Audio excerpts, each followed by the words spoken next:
कभी आपने सोचा है कि अगर आपके पास समय में पीछे जाने की ताकत हो तो आप क्या बदलेंगे? अपनी कोई गलती, कोई अधूरा रिश्ता या शायद वो लम्हा जिसे आप दोबारा जीने की ख्वाहिश रखते हो? वेल, आज की कहानी में हम मिलेंगे टिम से, एक बिल्कुल आम सा लड़का जिसके पास है एक बिल्कुल अनोखा राज, एक ऐसा राज जो उसकी जिंदगी बदल देता है और उसको सिखाता है कि असली खुशियाँ समय को बदलने में नहीं बल्कि उसे अपनाने में छुपी होती है। Hollywood silver screen presenting about time. इस कहानी की शुरुआत होती है एक साधारण लड़के टिम से, जो अपने परिवार के साथ समंदर किनारे बने एक खूबसूरत घर में रहता था। उसका परिवार भी बिल्कुल प्यारा और खुश मिजाज था। पिता बेहद शांत स्वभाव के इंसान थे। माँ हमेशा उसको प्यार और अपनापन देती और उसकी छोटी बहन किटकैट तो पूरे घर की जान मानी जाती। वहीं उसके अंकल थोड़े अजीब किस्म के इंसान थे। वो ज्यादातर खोए खोए रहते थे, लेकिन दिल के वो काफी अच्छे थे। हर साल उनके घर में न्यू ईयर पार्टी होती और पूरा परिवार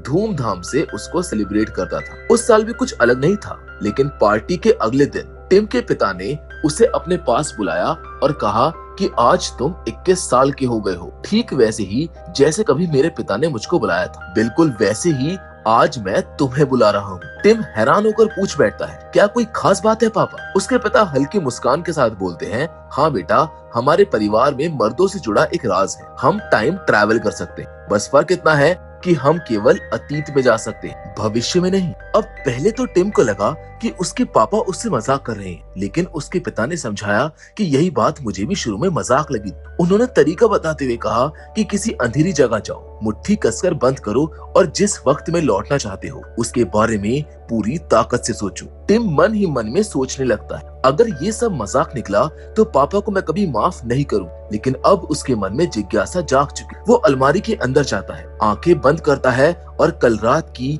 न्यू ईयर पार्टी के बारे में गहराई से सोचने लगता है, जहाँ अचानक से वो पाता है कि उसके शरीर पर वही कपड़े हैं जो उसने पार्टी में पहने थे। बाहर से उसी म्यूजिक की आवाज आ रही थी और नीचे वही माहौल था। टिम नीचे गया और देखा कि ठीक वैसे ही सब कुछ हो रहा है जैसा कल हुआ था। इस बार उसने पार्टी में पिछली बार की गलतियां नहीं दोहराई। जब वो वापस वर्तमान में लौटा तो खुशी से अपने पापा को बताया कि ये तो सच में काम करता है। उसके पिता ने मुस्कुराकर पूछा, तो अब बताओ बेटा, इस ताकत का इस्तेमाल तुम किस लिए करोगे? जिस पर टिम ने तुरंत जवाब दिया, सबसे पहले तो मैं पैसा और शोहरत पाना चाहता हूँ। लेकिन ये सुनते ही पिता ने उसको रोकते हुए कहा, ऐसा कभी मत करना। तुम्हारे दादाजी ने भी यही कोशिश की थी, लेकिन अंत में उनके पास कुछ भी नहीं बचा। मैंने आज तक किसी बहुत अमीर इंसान को सच में खुश नहीं देखा है। जिस पर टिम तर्क देता है, लेकिन अगर पैसा हो तो पूरी जिंदगी काम नहीं करना पड़ेगा। उसके पिता ने शांति से कहा,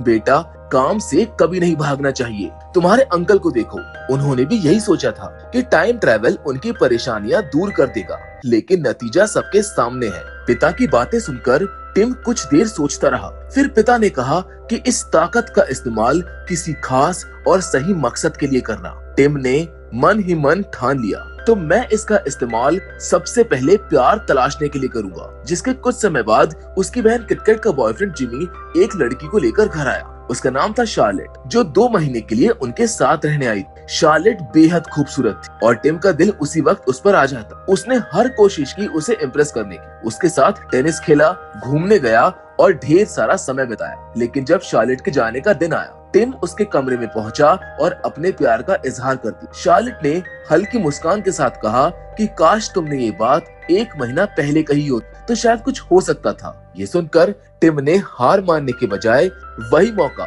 दोबारा पाने का फैसला किया। वो तुरंत अलमारी में गया और 1 महीना पीछे पहुंच गया। इस बार फिर उसने शार्लेट से वही बात दोहराई और अपने दिल की बात कह डाली। इस बार शार्लेट हल्की मुस्कान के साथ बोली, काश तुम ये सवाल 1 दिन पहले पूछ लेते। उसकी ये बात सुनकर टिम समझ गया कि वो चाहे जितनी बार भी अतीत में लौटे, शार्लेट कभी उससे प्यार नहीं करेगी। इसीलिए अपने दिल पर काबू पाकर उसने मान लिया कि टाइम ट्रैवल से इंसान की फीलिंग्स बदल नहीं सकती है। अगले दिन शार्लेट वहाँ से चली गई और कुछ समय के बाद टिम भी लंदन निकल गया। उसका मकसद था लॉ की प्रैक्टिस शुरू करना और अपनी लाइफ का असली प्यार ढूंढना। लंदन पहुंचकर उसने अपने पिता के एक पुराने दोस्त हैरी के साथ रहना शुरू किया, जो पेशे से थिएटर आर्टिस्ट थे। 6 महीने बीत गए, लेकिन टिम की जिंदगी में अब तक कोई खास लड़की नहीं आई। एक दिन वो अपने दोस्त के साथ एक रेस्टोरेंट गया, जहाँ पर उसकी मुलाकात हुई मैरी से। दोनों के बीच काफी देर तक बातें होती रही। मतलब बातचीत इतनी अच्छी हुई कि टिम ने उसका नंबर भी मांग लिया। मैरी नंबर देते वक्त मुस्कुराई और बोली, उम्मीद है हम दोबारा जरूर मिलेंगे। अब उस रात टिम बहुत खुश था, लेकिन घर पहुंचते ही उसने ये देखा कि हैरी का मूड काफी खराब है। हैरी ने बताया कि आज उसके प्ले में एक एक्टर अपनी लाइनें भूल गया, जिसकी वजह से उसका पूरा शो बिगड़ गया। दर्शक बीच में ही चले गए, जिस वजह से उनके रिव्यूज अब बहुत बुरे होंगे। ये सुनकर टिम को बहुत बुरा लगा और उसने ठान लिया कि वो हैरी की मदद करेगा। वो टाइम ट्रेवल करके कुछ घंटे पीछे गया और सही वक्त पर उस एक्टर को डायलॉग याद करवा दिया। इस बार शो बेहतरीन हुआ और हैरी बेहद खुश हो गया। लेकिन जब टिम अपने फोन में मैरी का नंबर देखने पहुंचा तो पाया कि नंबर तो सेव ही नहीं था। असल में जिस पल उसे मैरी से मिलना था, उस वक्त वो हैरी के प्ले को संभाल रहा था। अब टिम के सामने दुविधा थी कि अगर वो मैरी से मिलता है तो हैरी का शो फिर से फ्लॉप हो जाएगा, और अगर हैरी को बचाता है तो मैरी की मुलाकात उससे कभी नहीं हो पाएगी। उसके पास अब मैरी से जुड़ने का कोई रास्ता नहीं था। अब ऐसे ही एक दिन अखबार पढ़ते हुए उसको याद आता है कि मैरी को कैट मॉस बहुत पसंद है और वो एक आर्ट गैलरी में काम करती। टिम रोज उसी गैलरी में जाने लगता है और हफ्तों तक वहाँ पर इंतजार करता है। अब लगभग एक हफ्ते के बाद आखिरकार मैरी वहाँ पर उसको नजर आती। टिम उससे बात करने की कोशिश करता है, लेकिन मैरी उसको पहचानती ही नहीं है। उसके लिए तो पहली मुलाकात थी, जबकि टिम के लिए ये उनकी दूसरी मुलाकात है। वो मैरी और उसकी दोस्त को कॉफी पर बुलाते। वो मान भी जाते हैं। कॉफी टेबल पर टिम पूछता है कि क्या तुम्हारा कोई बॉयफ्रेंड है, जिस पर मैरी मुस्कुराते हुए बोलती है, हाँ, एक हफ्ते पहले ही मेरा नया बॉयफ्रेंड बना है। अब ये सुनकर टिम हैरान रह जाता है। तभी वहाँ पर मैरी का बॉयफ्रेंड रूपर्ट भी आ जाता है। अब टिम अपनी फीलिंग्स को छुपाते हुए वहाँ पर नॉर्मल एक्ट करने की बहुत कोशिश करता है। वो पूछता है कि आप दोनों की मुलाकात कहाँ पर हुई, जिस पर मैरी बताती है कि एक बोरिंग सी पार्टी में, जिसके बाद उसकी दोस्त कहती है कि वो पार्टी मेरे घर पर ही थी। टिम बेसब्री से पार्टी का एड्रेस पूछ लेता है। ये सुनकर दोनों को थोड़ा अजीब लगता है, लेकिन उसने बात संभाल ली और आखिरकार उसको एड्रेस मिल गया। टिम तुरंत समय में पीछे जाकर उसी पार्टी के वक्त में पहुंचता है। वहाँ पर पार्टी चल रही होती, लेकिन रूपर्ट अभी वहाँ पर आया नहीं था। मैरी एक कोने में अकेली और थोड़ी बोर नजर आ रही थी। टिम उसके पास जाता है और उसकी पसंद की बातें करने लगता है। वो कहता है कि मुझे भी कैट मॉस बहुत पसंद है। मैरी उसकी बातों से हैरान तो होती है, लेकिन वो उससे इम्प्रेस भी होती है। वो कहती है कि हाँ, सच में ये पार्टी काफी बोरिंग है, जिस पर टिम मुस्कुराता है और उसे कहीं और बाहर चलने के लिए पूछ लेता है। अब ये दोनों पार्टी छोड़कर बाहर चले जाते हैं और उसी वक्त रूपर्ट पार्टी में एंट्री मारता। लेकिन उसे कहाँ पता था कि उसकी फ्यूचर गर्लफ्रेंड को तो कोई वहाँ से पहले ही ले जा चुका है। इस बार टिम ने किस्मत का खेल पूरी तरह बदल दिया था। अब डिनर के बाद टिम मैरी को उसके घर छोड़ने जाता। धीरे धीरे इन दोनों की नजदीकियां बढ़ने लगती है और उनका रिश्ता और गहरा हो जाता है। लेकिन जिस तरह की परफेक्ट नाइट टिम सोच रहा था, वैसा सब कुछ नहीं हुआ था। इसीलिए वो तय करता है कि वो उस रात को दोबारा जिएगा। वो बार बार समय में पीछे जाकर उस शाम को बदलता रहता है, जब तक सब कुछ बिल्कुल परफेक्ट नहीं हो जाता। और आखिरकार वो मैरी को पूरी तरह इम्प्रेस कर लेता है। अब दोनों रोज एक दूसरे से बातें करते। फोन कॉल्स और मुलाकातों के बीच उनका रिश्ता मजबूत हो जाता है। टिम को धीरे धीरे एहसास होता है कि मैरी वही लड़की है जिसके साथ वो अपनी पूरी जिंदगी बिताना चाहता है। जहाँ कुछ समय के बाद टिम हिम्मत जुटाकर मैरी को शादी के लिए प्रपोज कर देता है और मैरी बिना देर किए हाँ भी कर देती। टिम मैरी को अपने घर लेकर आता है। वो उसको अपने परिवार से मिलवाता। सभी उसको बहुत पसंद करते। डिनर टेबल पर बैठकर टिम सबको बताता है कि वो और मैरी शादी करने वाले हैं। ये सुनते ही पूरे घर में खुशी फैल जाती है। टिम यहाँ पर ये भी बताता है कि वो जल्दी पिता बनने वाला है। अब इनकी शादी का दिन आता है, लेकिन उस दिन बहुत सारी चीजें बिगड़ती रहती। कभी अचानक बारिश हो जाती है तो कभी किसी की स्पीच खराब हो जाती। टिम को इन छोटी छोटी बातों से कोई फर्क नहीं पड़ता था, मगर वो चाहता था कि मैरी की शादी उसके सपने जैसी हो। इसीलिए वो बार बार टाइम ट्रैवल करके सब कुछ ठीक करता रहता है और आखिरकार शादी पूरी तरह सफल हो जाती। शादी के बाद टिम और मैरी के घर एक प्यारी सी बेटी आती। दोनों उसको बेहद प्यार करते थे। अब टिम की जिंदगी बहुत सुकून से चल रही थी। उसे टाइम ट्रैवल की जरूरत कम ही पड़ती थी, क्योंकि उसको लगता था कि अब सब कुछ वैसा ही है जैसा वो चाहता था। एक दिन उनकी बेटी का जन्मदिन था। पूरा परिवार नए घर में इकट्ठा हुआ, लेकिन टिम की छोटी बहन किटकिट अभी तक नहीं पहुंची थी। उसकी जगह जब टिम ने उसके बॉयफ्रेंड जिमी को देखा तो वो चौंक गया। जिमी ने उदासी भरे लहजे में बताया कि किटकैट ने बहुत शराब पी रखी थी और उनका झगड़ा हो गया था, जिसके बाद वो गाड़ी लेकर पता नहीं कहां चली गई। जिसके कुछ देर बाद खबर आती है कि किटकैट का एक्सीडेंट हो गया है। उसके चेहरे पर चोट के निशान थे। टिम को पहली बार महसूस हुआ कि वो अपनी जिंदगी में इतना व्यस्त हो गया था कि वो अपनी बहन की तकलीफों पर ध्यान ही नहीं दे पाया। असल में किटकैट अंदर से बहुत टूटी हुई थी। रिश्तों में धोखे और लड़ाइयों ने उसे डिप्रेशन में धकेल दिया था और वो शराब पर निर्भर हो गई थी। धीरे धीरे किटकैट समझने लगी। टिम ने उसका हाथ पकड़कर कहा कि मेरे लिए जितनी जरूरी मेरी पत्नी है, उतनी ही जरूरी तुम भी हो। उसने अपनी बहन को अपना राज बताया कि वो टाइम ट्रेवल कर सकता है। ये बात उसने किटकैट का भरोसा जीतने के लिए कही। उसने कहा कि अगर तुम चाहो तो मैं तुम्हारे अतीत की गलतियों को बदल सकता हूँ। मैंने अपने लिए ये कई बार किया है। जिस पर टिम फैसला करता है कि वो किटकैट को एक नया मौका देगा। उसने उसका हाथ थामा और बोला, चलो मेरे साथ। वो दोनों अलमारी के पीछे बने अंधेरे हिस्से में चले गए। किटकैट को अब भी लग रहा था कि ये सब मजाक है, लेकिन टिम ने तो इस बार कुछ अलग करने का मन बना लिया था। वो उसे सीधा समय में पीछे ले गया, उसी न्यू ईयर पार्टी में जिसने किटकैट की जिंदगी बदल दी थी। पार्टी में तेज म्यूजिक बज रहा था और लोग डांस कर रहे थे। थोड़ी देर बाद जिमी वहाँ पर आया, बिल्कुल बेपरवाह अंदाज में। उसने देखा कि जिमी किसी और लड़की के साथ फ्लर्ट कर रहा है। पहले तो किटकैट को समझ नहीं आया, लेकिन धीरे धीरे उसके चेहरे पर गुस्सा दिखने लगा। वो बिना कुछ सोचे समझे आगे बढ़ी और जोर से एक थप्पड़ जिमी के गाल पर मार दिया। जिमी हक्का बक्का रह गया।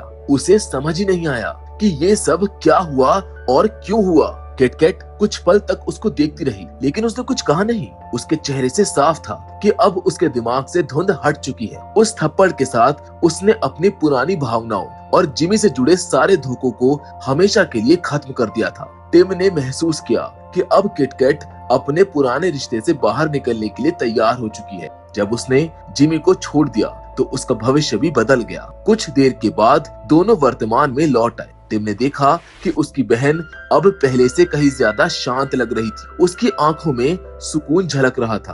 अब किटकैट अपने करीबी दोस्त जे के साथ थी, जो वाकई एक अच्छा इंसान था। ये देखकर टिम खुश होता है कि आखिरकार उसकी बहन अब सही मायनों में खुश है। लेकिन ये खुशी ज्यादा देर तक नहीं रही। जब टिम अपनी बेटी पॉसी को देखने उसके कमरे में गया तो वहाँ पर वो मौजूद ही नहीं थी। उसकी जगह एक छोटा लड़का था। वो टिम का बेटा ही था। ये देखकर उसका दिल दहल गया। उसे समझ आया कि उसने किटकैट की जिंदगी बदलने के लिए अतीत में पॉसी के जन्म से पहले का समय छेड़ा था और इसी वजह से उसकी बेटी कभी पैदा ही नहीं हुई। उसकी जगह अब एक अलग बच्चा आया था जिसे टिम जानता तक नहीं था, क्योंकि उसके साथ उसने कभी वक्त ही नहीं बिताया था। अब घबरा कर टिम तुरंत मैरी के पास जाता है और पूछता है कि पॉसी कहाँ पर है। मैरी हैरानी से उसकी ओर देखती है और बोलती है कि पॉसी ये कौन है, क्योंकि उसके हिसाब से उनकी कोई बेटी ही नहीं थी। ये सुनकर टिम का दिल टूट जाता है। उसको लगता है जैसे उसके जीवन का सबसे कीमती हिस्सा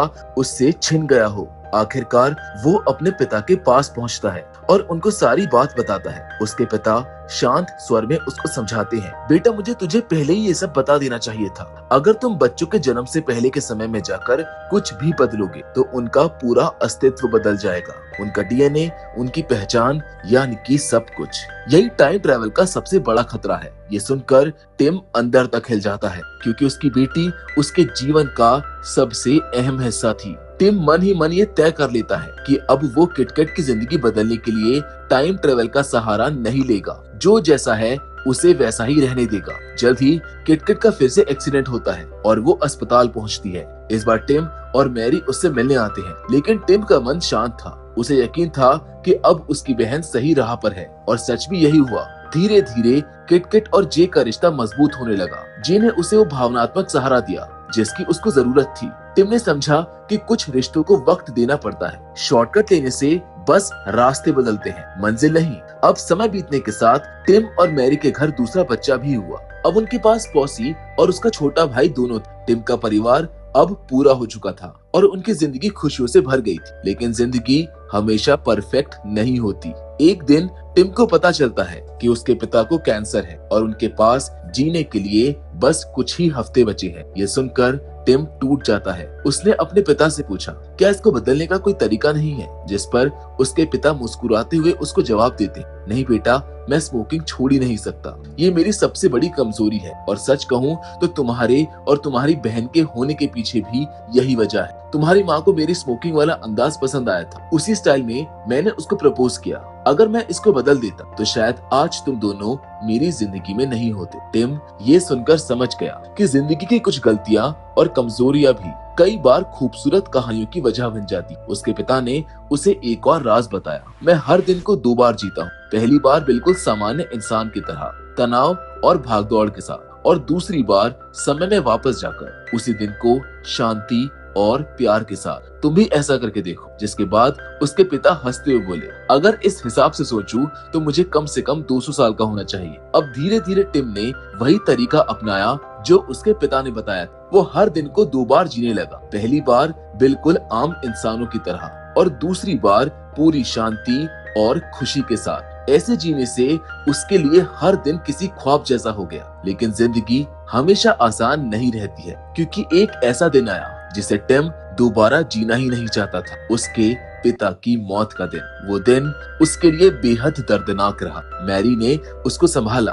उसके कंधे पर हाथ रखा और उसे हिम्मत दी। फिर भी टिम को अंदर से सुकून इस बात का था कि टाइम ट्रैवल की वजह से वो जब चाहे अपने पिता से मिल सकता। जब भी मन उसका भारी होता वो अतीत में चला जाता, समुद्र किनारे अपने पिता के साथ टहलता, बातें करता और उन पलों को फिर से जी लेता। लेकिन एक दिन हालात बदल गए। मैरी ने अचानक से इच्छा जताई कि वो एक और बच्चा चाहती है। ये सुनकर टिम चुप रह गया। उसके मन में तुरंत ख्याल आया कि अगर नया बच्चा पैदा हुआ तो टाइमलाइन बदल जाएगी और वो कभी भी अपने पिता से मिलने पीछे नहीं जा पाएगा। उसने अपनी भावनाएं छुपा ली और हामी भर दी। मैरी प्रेग्नेंट हो गई। तब टिम ने ठान लिया कि वो अपने पिता से एक आखिरी बार मिलेगा। उस समय में पीछे गया और अपने पिता से साफ कहा कि अब मैं कभी लौटकर नहीं आ पाऊँ, ये हमारी आखिरी मुलाकात है। उसके पिता ने उसका हाथ पकड़ा और मुस्कुरा कर कहा, चलो एक बार तुम्हारे बचपन में चलते। वो दोनों बिना कुछ बदले उस दौर में गए जहाँ छोटा टिम